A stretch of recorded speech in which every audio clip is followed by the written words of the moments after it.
here we are again at Live in the Depths. Which one is that this time? This is 77. 77. Live in the Depths, 77. And so this episode is presented by Heterodox TV, and I am from Airgrade Records, and I am so honored to have a little chat with my friend Ramon, aka. Can you please help me? Just say your name, because I butcher names usually. It's just what I do. Production Unit Xero.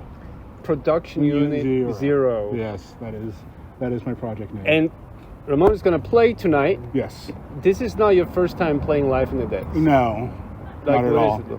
Second, third, fourth, fifth, 100? Somewhere past a dozen, I'm sure. Damn. I mean, that could be an exaggeration, but I think I played the first one in 2016.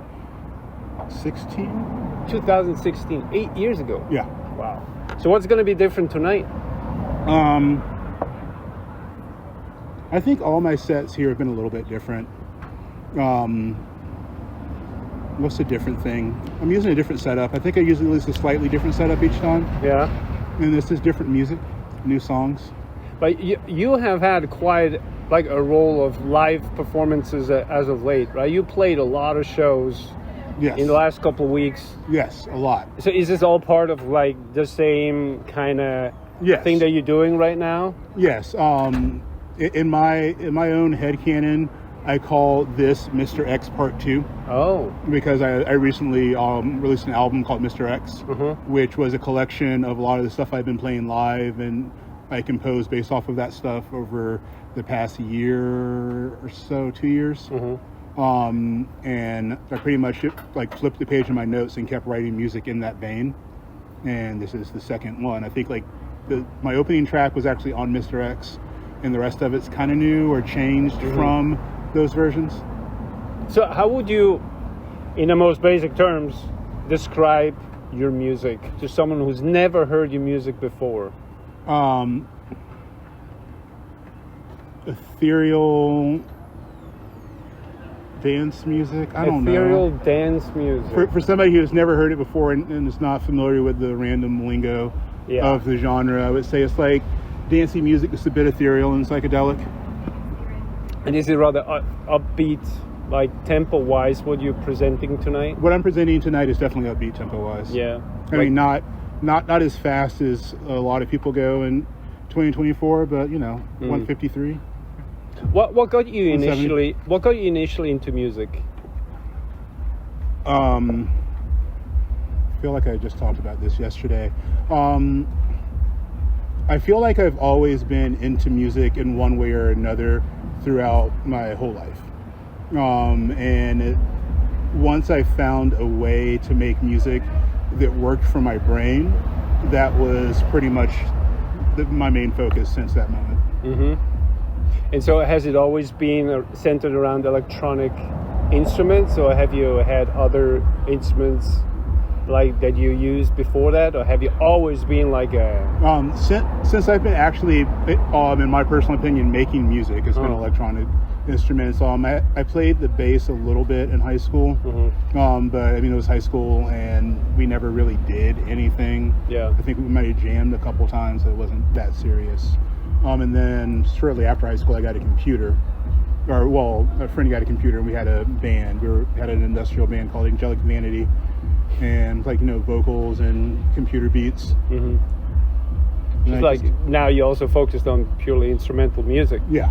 And now you're a resident of Portland, and Portland has a very vibrant electronic music scene. Oh yeah. What is the development that you've seen as of late in within the scene? Has it changed much? Is there like a tendency? Is there like a progression, or because it's very specific to me? But for someone who's lived here for a while, what do you feel is happening in the scene right now? Okay, so I mean, I've been here for almost 10 years with the express thought in my mind to get into the scene, and I've been paying a lot of attention. I think the main thing that's different between 2016 and now is it's grown.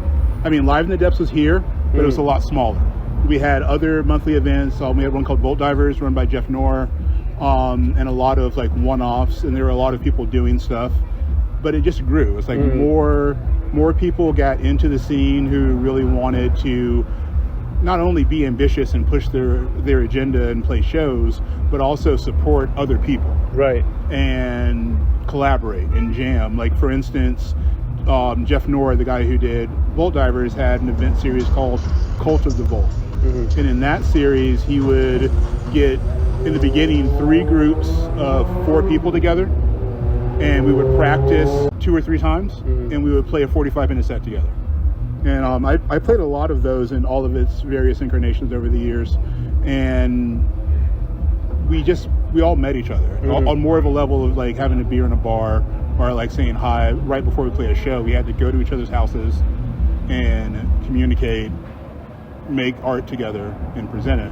So I think that things like that really tied the scene together. It's like, mm-hmm. we all have like intimate connections with each other, yeah, or at least that core group of people, and then it grew. It's like we kind of fostered that, and then when new people come in, we're like, hey, how's it going? Come, let's play music, let's play a show, let's have a beer. You play a pivotal role in this collaborative aspect of Portland. You host a lot of events. I do. I host a lot of events, and for the past 3 years or so, I've been doing this thing called Second Saturdays, where I invite people over to my house, my studio, and we just jam. And that's grown to the point where I think we max out at like 12 people plugged into a mixer trying to make noise at the same time. So yeah. Trying to make noise at the same time. Yeah. I mean, a lot of times we did it